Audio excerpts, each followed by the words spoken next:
aqui para encontrar a média desses valores? Acho que esse a gente fez na semana passada. Ah, é? A gente Que fez? era 2 vezes zero, Isso. Ah, sim, 4 agora eu vezes lembro de 1, você lá. falando. Isso mesmo. Daí Eu errei depois a divide primeira pelo total. e depois que eu me toquei. Isso.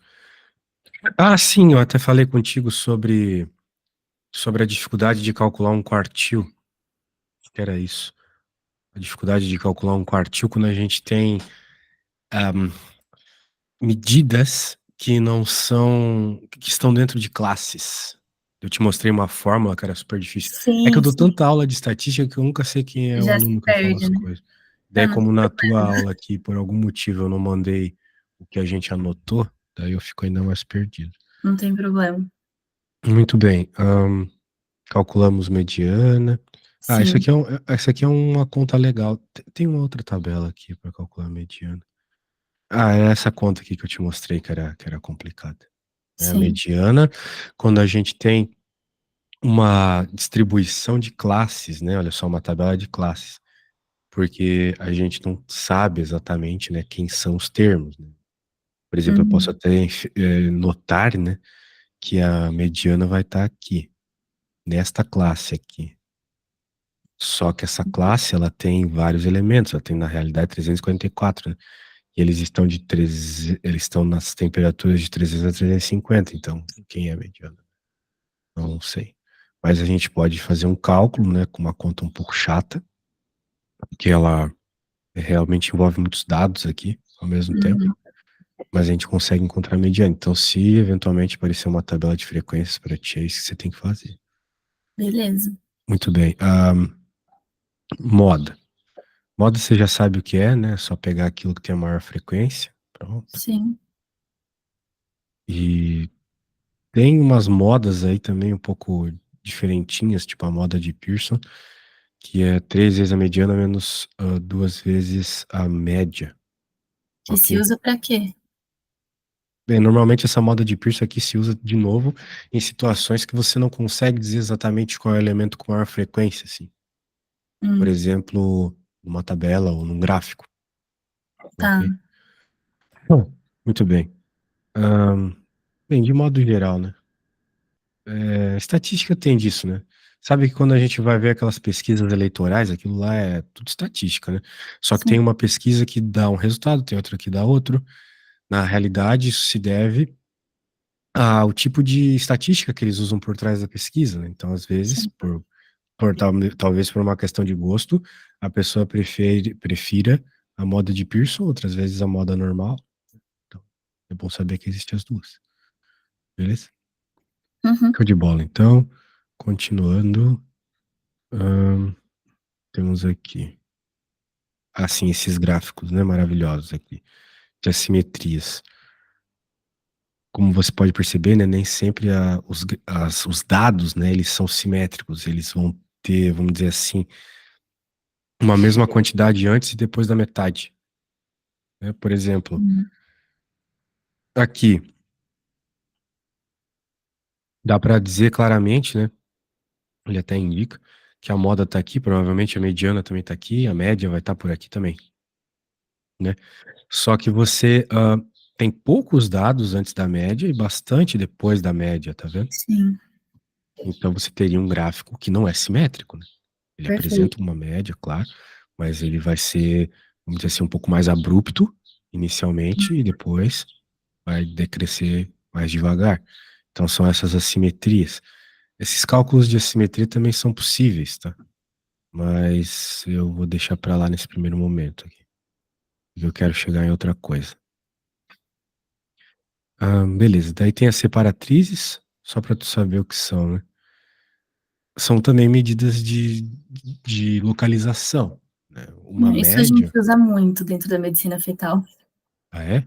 Esse eu tô bem familiarizada. Entendi. Então você sabe o que que é uma separatriz. Sim. É, muito bem. Ah, elas são muito úteis para descrever bem os dados em gráficos e box plot, coisa do gênero. Uhum. Beleza. Então, por exemplo, aqui nós temos este exemplinho, onde nós temos alguns dados, e ele te pede quem é a mediana, ou melhor, quem é quartil 1, quartil 2, quartil 3. como esses quartis, eles dividem, né, em quartos, né? Um quarto, dois quartos, três quartos. Dois quartos é metade, né? Então, por isso que o segundo quartil é a própria mediana. Uhum. Agora, como é que a gente calcula aqui? Esse livro gosta de calcular da seguinte forma. Você pega essa equaçãozinha aqui, que é x, esse x indica qual é o quartil que você quer. Então, se você quer o primeiro quartil, x é 1, e assim sucessivamente. Justo. Multiplicado pela quantidade de dados, dividido por 4. Esse número que você chega fazendo essa continha é a posição do quartil. Então, depois você tem que verificar, né, na sua tabela, ou qualquer coisa do gênero, o valor dele. Qual seria É, o elemento especificamente, né, que ele tá te dando exatamente. só E o pode rango? ser que esse valor, né, ele não dê exatamente um número inteiro, né?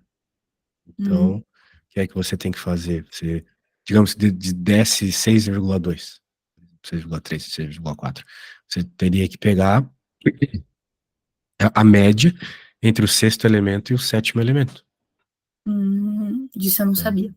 por exemplo, 3, 6, aqui é o 22, claro. Mas se tivesse saído 6, qualquer coisa, você faria a média entre 22 e 23. Perfeito. Esse seria o primeiro quartil. Note de novo, né, que aqui nós estamos falando de dados soltos que não estão em classes, né? Então, quando a gente chegar em classes, a coisa vai ficar um pouco pior aqui. Que ele está calculando os decis, é a mesma lógica, só que em vez de dividir por 4, você está dividindo por 10. Se fosse percentil, você dividiria por 100 e Perfeito. assim sucessivamente. Olha, muito bem. Então, esses cálculos, eles são bem razoáveis de fazer. O chato é que você, né, de certa forma, você precisa dos teus dados expostos desse jeito, né, para chegar na resposta. Vamos dizer assim, você precisa, se você não tem um computador para fazer as coisas, né, obviamente, você vai ter que organizar eles em ordem crescente, né, e ir lá nos dados e observar quem é o elemento, né. Mas Uhum. é assim que faz na mão, a coisa. Beleza. Então tá bom. Essas são as medidas de localização. Agora a gente vai falar das medidas de dispersão. A ideia da dispersão é, como o próprio nome diz, de alguma forma medir o quanto os dados se distanciam da média, ok? Sim. Então, por exemplo, aqui nós temos 3 conjuntos de dados que eles dão a mesma resposta, beleza? Uhum. Então, o que que vai acontecer aqui? Todos eles dão a mesma média, dá 70. Todos eles vão dar 70. Só que o que você pode perceber São que conjuntos muito diferentes, né? que são conjuntos diferentes, exatamente. Ah, então, essa é a ideia. Quando você nota esses conjuntos diferentes aí, você consegue chegar em algumas conclusões interessantes, né? Por exemplo, dá para notar claramente que o Z tem uma dispersão maior que o Y, porque os dados estão cada vez mais longe, certo? Uhum. Então, beleza. Então tá bom, acho que a ideia é essa.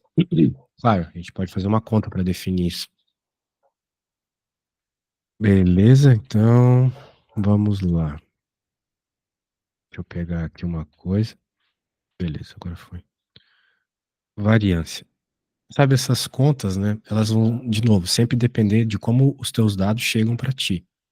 Então, por exemplo, essas fórmulas de variância aqui, elas, como você pode perceber, não envolvem f de frequência, né? Então, ela é utilizada na situação em que os dados vêm soltos para ti. Então, basicamente é o seguinte: você pega um dado, diminui pela média, eleva ao quadrado e soma com o próximo dado diminuído pela média elevado ao quadrado, vai somando tudo isso, e no fim você divide por n, se for uma população. Se for uma amostra, é tudo a mesma coisa, só que n menos 1, ok? Uma coisa, eu estava estudando sobre isso, acho que semana passada, e aí eu vi uma demonstração mais ou menos empírica de por que tem que ser diferente a fórmula. Até aí, beleza. Mas por que n menos 1 e não menos 65? Ou mais 2? Porque você, imagina, você tem uma amostra, né? Então, de modo geral, são poucos dados. certo? Sim, Não é a mesma coisa que uma população. justo. Então, imagina-se que tem um dado lá que vai ser o mais próximo da média.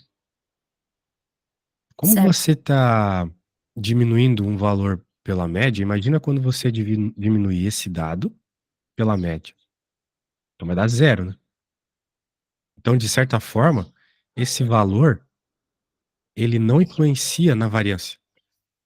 Esse valor ali, o valor mais próximo da média. E a gente está falando então da média da amostra, não da população, Exato, nesse na caso. amostra. Isso. Daí, Certo. veja, como a amostra normalmente são poucos dados, né? Ocorre que isso pode significar bastante coisa, né? Na conta. Um termo ali, a gente colocar uma divisão levando em conta esse termo, mas ele não colaborar em nada com a variância.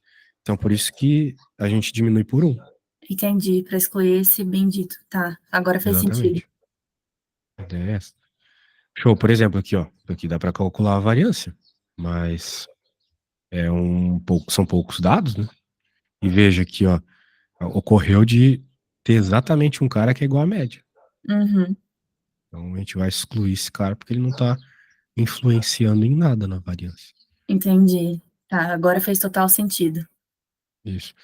Daí tá aí o valor da variância, né? Note que a gente tem que levar ao quadrado as coisas, né? Sim, Isso também tem um motivo, que é o seguinte: quando a gente está levando ao quadrado, qualquer coisa que saia daqui de dentro vai sair positivo, né? sim, Se a gente não tivesse levando ao quadrado, teria caras que são menores que a média, caras que são maiores que a média. sim. E, e daí ocorreria, por exemplo, de se cancelar, né? O valor Uhum, negativo de um cancelaria com o valor positivo do outro. sim. Mas não é isso que a gente está medindo aqui. A gente está medindo quanto, em média, um dado se distancia da média.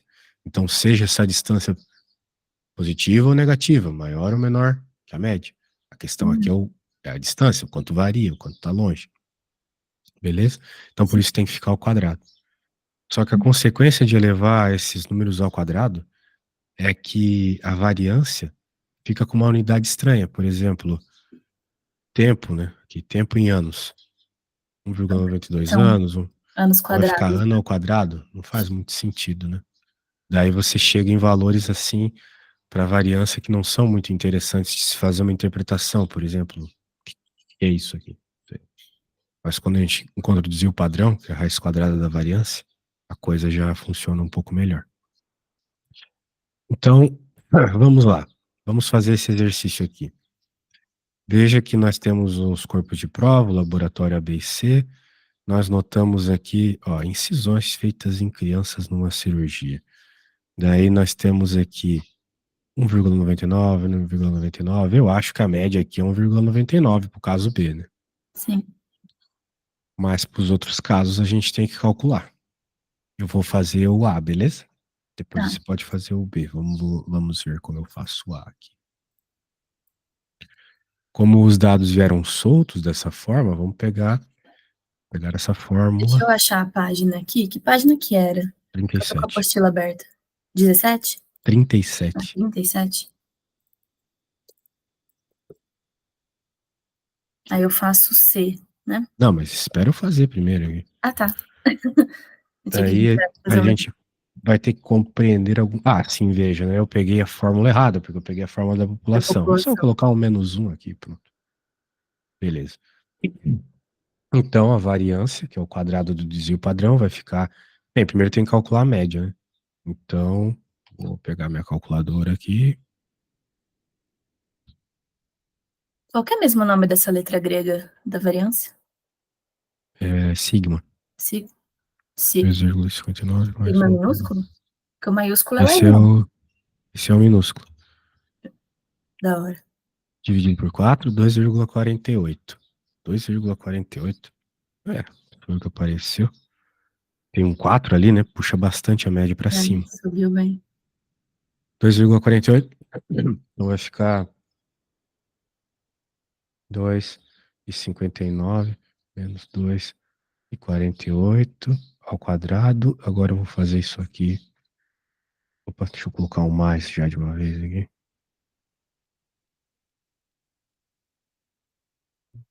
Mais aqui é 1,45.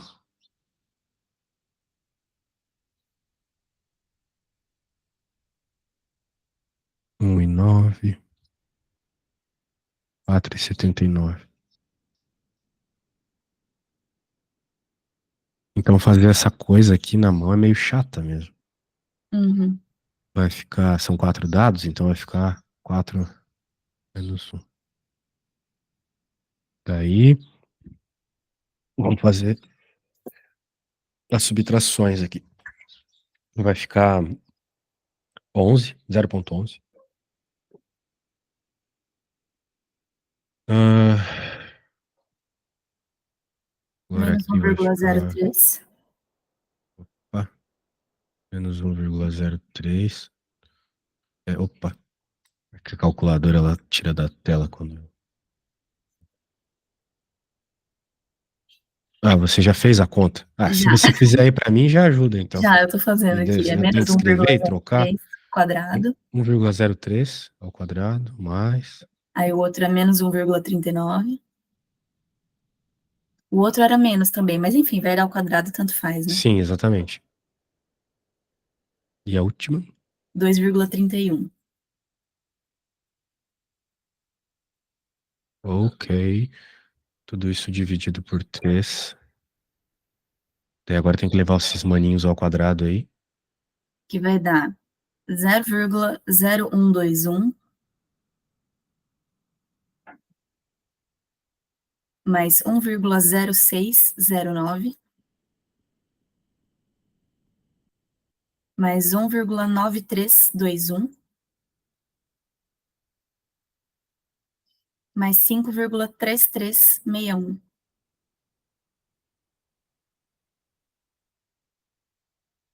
E agora tem que somar todo mundo, dividir.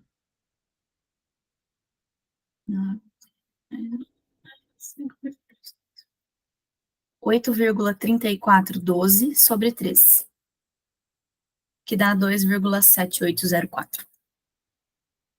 Aham. 2, quanto? 7804. Show. Então essa foi a variância. Muito bem, essa foi a minha variância. Dá de se esperar que a sua variância seja um pouco maior, né? A sua variância é a C. Daí, se tu puder me dizer aí qual é a resposta da C, daí a gente pode continuar para a próxima paradinha. Então, deixa eu raciocinar aqui.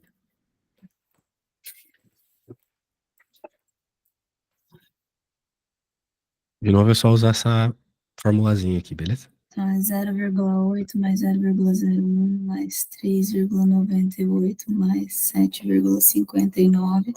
Tudo isso sobre 4. Essa é a média da amostra. 0,8 mais 0,00. Ai, errei.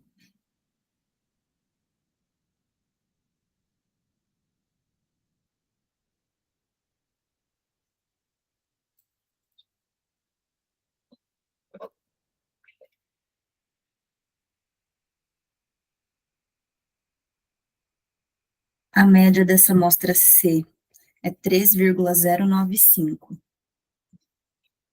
3,095. Aí a variância vai ser 0,8 menos 3,095 square mais 0,0.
Tô chegando, peraí. Sem pressa.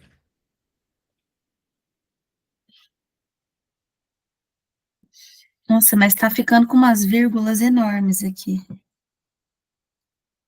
É o caso. Oi? Acontece.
Nossa, ficou um número bizarro. Ficou 11,9241 6666667. É, depois da vírgula, assim, não importa tanto, né? Talvez uma ou duas casas depois da vírgula só, entende? Não precisa de toda essa precisão depois da vírgula. Beleza?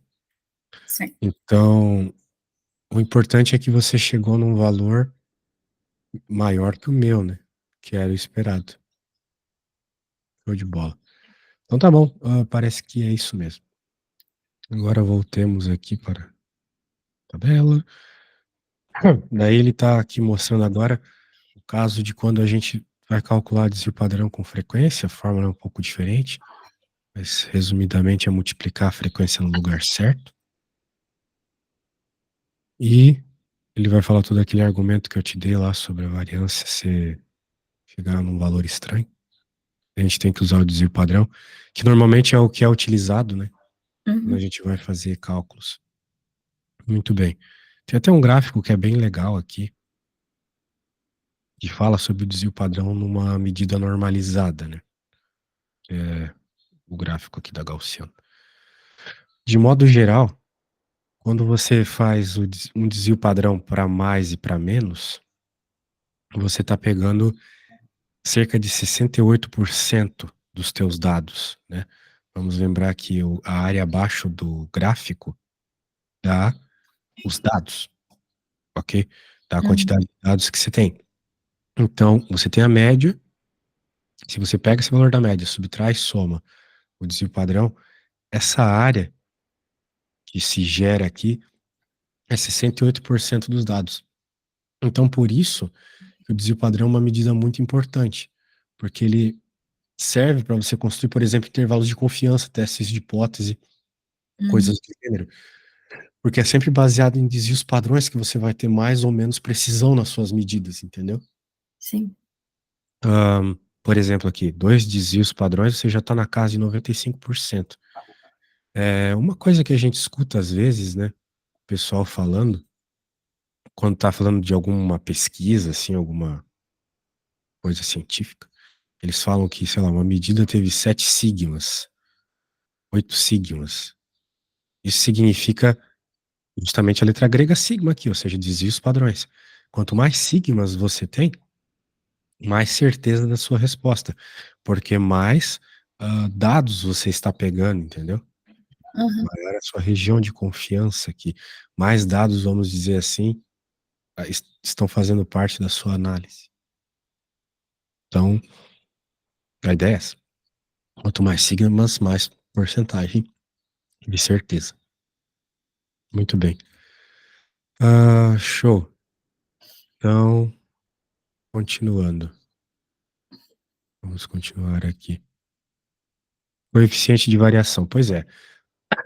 Seja calculando a variância ou seja calculando o desvio padrão, às vezes é difícil você entender o que significa determinado dado, né?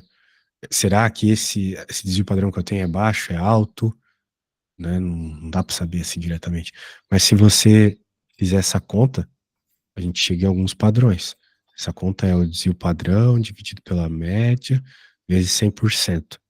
Então, se esse resultado é menor que 15, tem uma dispersão baixa. Assim vai, né? E às vezes valores, né, totalmente ou valores iguais em situações diferentes são desvios padrões diferentes também, são valores muito altos ou muito baixos.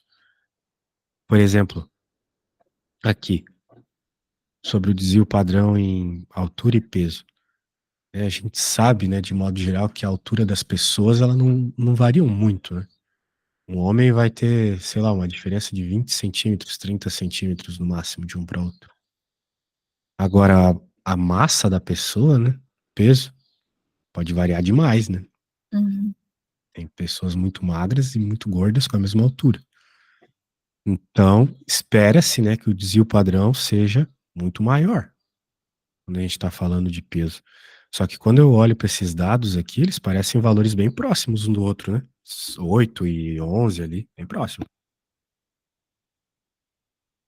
Só que é, você pode perceber, por exemplo, que o número da média da altura aqui é muito maior que o do peso. Então, isso a princípio vai dar um coeficiente de variação muito diferente de um para o outro.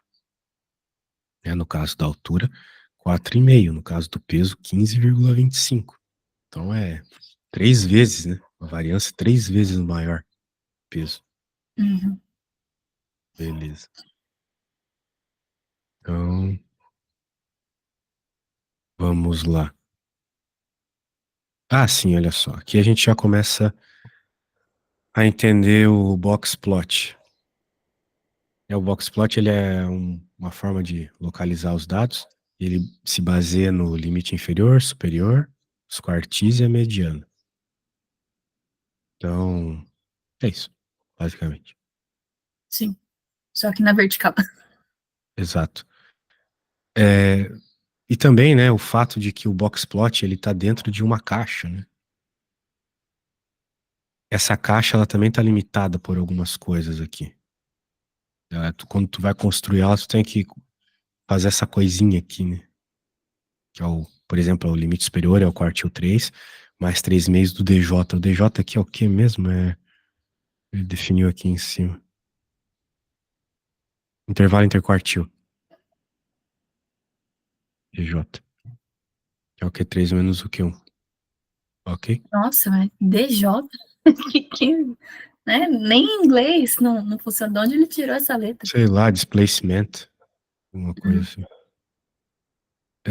Mas a ideia é essa. Daí você consegue construir dentro de uma caixinha. Para fazer bonitinho lá na tua tese, vai ter que ser assim, tá? Então, o box plot tem que estar dentro. O nome é box plot porque tá dentro de uma caixa mesmo. Sim. Então, show. Daí aqui ele está construindo um box plot, por exemplo, pega os limites inferiores, pega os quartis, o intervalo entre quartil e já era. Daí tá aí construído. Bem, tu disse que usa o R, né? Eu Eu acho que o R faz isso automaticamente, né? faz. Meu Pois conhecimento é é, rudimentar, mas eu sei que faz. pois é. Bem, show de bola. Vamos lá então. É que eu preciso ir no banheiro rapidinho, tá? Vá, claro. Então tá bom. A gente já vai começar a ver probabilidade, que é necessário para entender a- as inferências que você vai precisar fazer na sua tese. Sem entender a distribuição normal, que é um esquema de probabilidade, fica difícil fazer isso. Perfeito, mas vai sim. Então, já volto, só um segundinho. Suave.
Voltei. Beleza. E aí, eu tava pensando, né? Como é que você aprendeu a usar o R para fazer suas coisas? Olha, foi uma coisa bem doida. Assim, eu tive aulas relacionadas a como montar um banco de dados e tal. E no meu programa, no meu ano especificamente, a gente deu muita sorte que tinha um cara, olha que loucura, ele é matemático e está fazendo o doutorado dele em obstetrícia. Poxa, É. Então, ele começou a ensinar para a gente coisas um pouco mais avançadas de Excel, ele ensinou a gente também o básico do R, e aí ficou por isso. Nessa época eu estava coletando dados de um trabalho imenso que a gente fez para o OMS, dados e mais dados e mais dados e mais dados. Então, esse conhecimento ficou meio que de lado. E aí, ano passado, aliás, no começo desse ano, eu comecei a ter aula particular de R para poder eu minimamente fazer as coisas com mais independência, porque estava me incomodando, não consegui fazer nada. Então foi assim, foi meio maluco. caramba, que sorte, hein? Não, foi doideira total. O, o Walter na minha turma e a Débora. A Débora é cientista de dados, mas a Débora é médica, então fazia mais sentido. Mas ela é uma médica de exatas, assim. Pode crer. Bem, esse negócio de R, assim, ah, tem que às vezes pegar, estudar assim, só a técnica mesmo, só o Sim, ferramental, vamos dizer. Não é, precisa nem saber a estatística, entendeu? Porque tu precisa exato. colocar uns códigos lá, umas coisas É, assim que não tem é muito, isso né? mesmo, ele te dá tudo. É como se você tivesse que aprender uma linguagem de programação, né? De certa É, forma. mas é isso mesmo. Só que você tem que saber o que você está pedindo, né? Porque o que você pedir, ele vai gerar. Se é certo ou não, é outra história, né? E é isso que está Sim, me atrasando, porque toda vez que eu quero fazer uma coisa, eu preciso raciocinar muito. pois é. Então, vamos lá. Vamos continuando. Vamos falar de probabilidade agora. Agora é aplicação. Muito bem. Experimento. Bem, assim, a gente já estava falando um pouco sobre probabilidade na outra aula, né? A gente chegou meio rápido nesse assunto aqui. Talvez, talvez na nossa próxima aula você possa trazer alguns dados, assim, sabe? Para a gente já tentar escrever alguma coisa aí, encontrar algo sobre eles. Você já tem alguma coisa aí, será? Nos Tenho teus que, né? estudos? No meu programa, se você é doutorando, especialmente da minha orientadora, você trabalha em 3 projetos ao mesmo tempo, pelo menos. Então, sim, tem. Poxa, então tente trazer na próxima aula para a gente tentar dar uma brincada com esses dados, beleza? Mas, como que eu posso dizer? Que tipo, que tipo de informação? Porque eu tenho algumas coisas que são numéricas, algumas coisas que são categóricas, algumas coisas que são, enfim, de tudo. Bem, as coisas numéricas parecem boas, Tá, daí eu dou uma filtrada, porque a tabela tem tipo 50 colunas. pode crer. Muito bem. Vamos lá então. Vamos falar de probabilidades aqui. Para começar, né, quando a gente está querendo calcular a probabilidade de algo, nós temos que entender onde que este algo está localizado. Isso a gente chama de espaço amostral. Por exemplo, você quer calcular a quantidade de possibilidades ao jogar um dado, né? Então, você precisa não só saber essa quantidade, como saber a quantidade de possibilidades que pode acontecer quando você joga um dado mesmo, né? Então, sei lá, eu quero saber qual a probabilidade de eu jogar um dado e cair um número par, beleza. Você não vai conseguir descobrir isso se você não souber todas as possibilidades quando se joga um dado. É isso que eu quero dizer. E todas essas possibilidades são espaço amostral. Uhum, Porém, existem vários tipos de espaço amostral. Existem espaços amostrais finitos, infinitos. Existem espaços amostrais que são variáveis qualitativas, né? Ou que são inteiros, que são contínuos. Então, os espaços amostrais, por vezes, acabam definindo qual é a distribuição estatística que tu tem que utilizar para entender teus dados, ok? Uhum. Então, aqui tem alguns exemplos de espaço amostral. Esse é infinito. Esse já é finito. Isso aqui já definiria duas estatísticas completamente diferentes, independente da pergunta. E assim vai. Muito bem. E agora, dentro desses espaços amostrais, né, você tem os eventos, que matematicamente a gente pode dizer que são subconjuntos. Isso não importa muito. O importante é você, como eu havia dito, né, construir, entender, né, o seu espaço amostral e também, principalmente, né, entender o que você está procurando. Então, tem alguns exemplos de procuras possíveis, né? E tem um detalhe, que ele deixa passar aqui, mas acho que depois ele fala, que é o fato de que os eventos eles têm que ser equiprováveis, ok? Então você, quando for fazer uma estatística, né, você vai ter que sempre trabalhar com eventos equiprováveis. Por exemplo, uma coisa que sempre me causava uma confusão é o seguinte: qual é a probabilidade de eu jogar duas moedas e eu ter dois resultados diferentes nas moedas, né? Então, por exemplo, quando eu jogo uma moeda, eu sei que pode cair dois lados iguais, né, cara a cara, coroa a coroa, e dois lados diferentes. Sim. Daí eu ficava pensando assim, tá, eu joguei duas moedas. Tanto faz se cai cara primeiro e coroa depois, ou coroa na primeira, cara na segunda. Faz diferença. A diferença aqui pra mim é gritante se cair cara a cara, coroa a coroa e dois diferentes. Eu pensava assim, certo? Uhum. Só que se você fizer uma análise um pouco mais dura, né, sobre esse fenômeno, né, de jogar duas moedas, você vai São observar o quatro seguinte: resultados são quatro possíveis, né? possibilidades, exatamente. Você pode cair cara na primeira, cara e coroa na primeira, cara e coroa na outra. Então você tem essas quatro possibilidades aqui, né? Cara, cara, cara, coroa, coroa, cara, coroa, coroa, né? Então Uhum. cada uma, né, conta com 50%. Jogou uma moeda, 50%. Jogou outra moeda, 50%.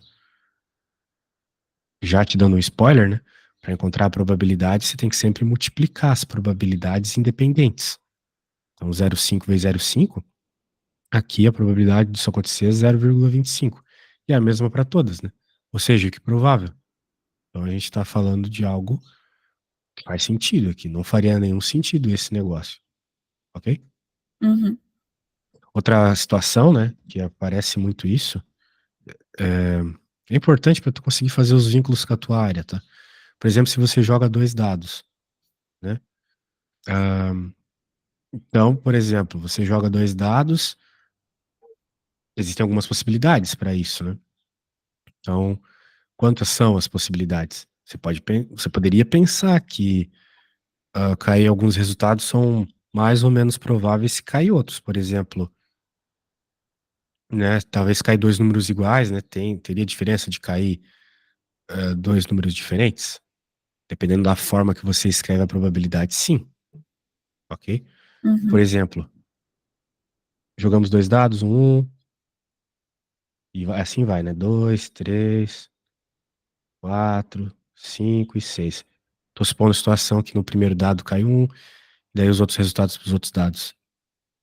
Agora, se eu for pensar a mesma coisa sobre todas as outras possibilidades, eu vejo que existem, olha só, duas possibilidades que dão o mesmo resultado, tá vendo?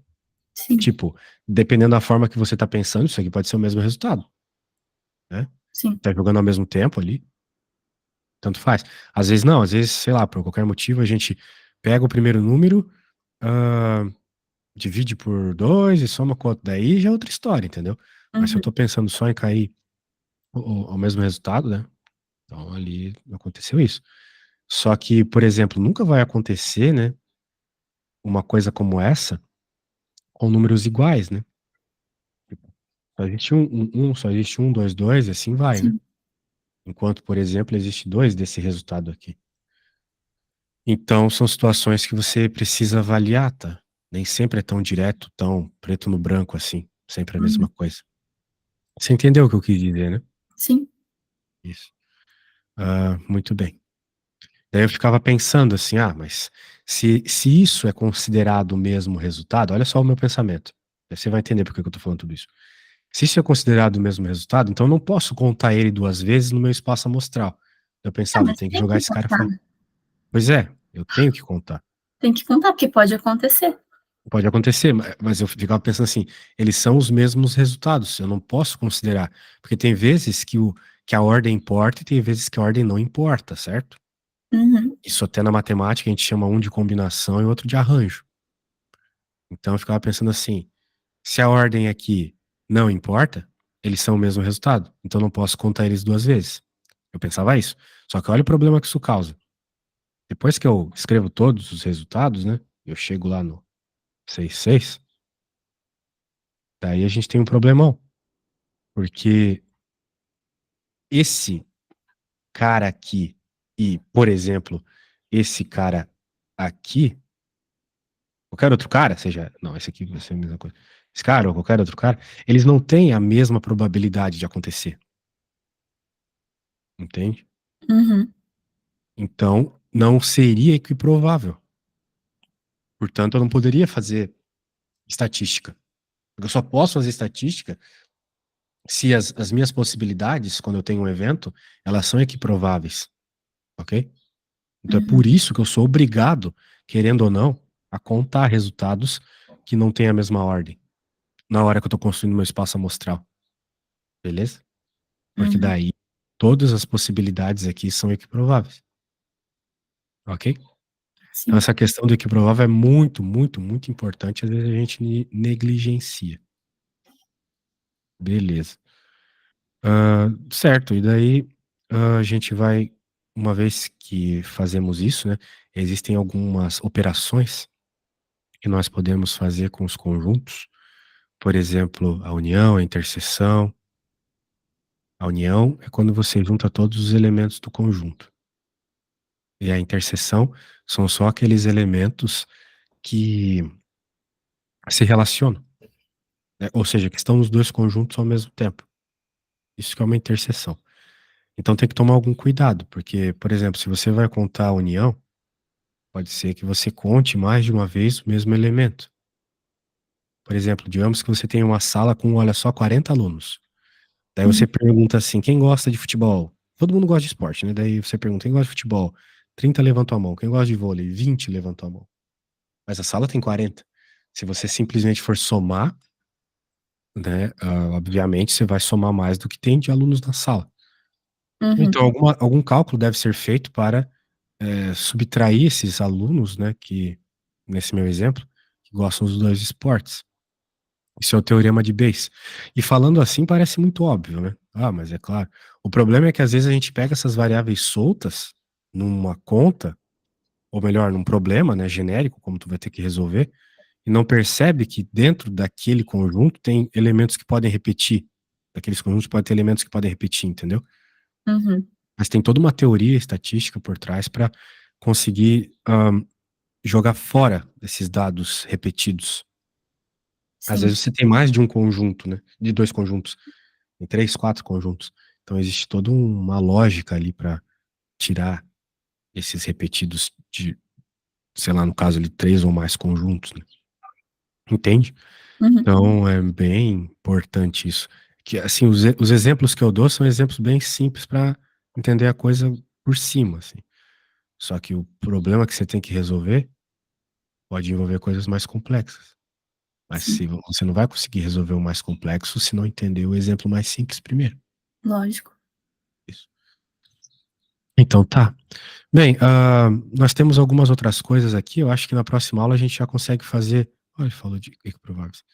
Na próxima aula a gente já consegue fazer alguns cálculos envolvendo distribuições binomiais e coisas do gênero aqui, né? Então eu recomendaria aí, caso você tenha um tempinho hoje, de ler, né? Tenta ler, tenta chegar pelo menos aqui na. Pode ler por cima, tá? Mas essa parte aqui é bem legal de tu já ir conhecendo. Que aqui é a aplicação na prática do que eu estava falando, né? Que a Uhum. coisa começa já a ficar um pouco mais complexa. Coloca bastante situações para se fazer cálculo aqui. Perfeito. Ok? Então tá bom. Então tá bom. Tenta me trazer também alguns dados teus para a gente fazer alguns cálculos na próxima aula, tá?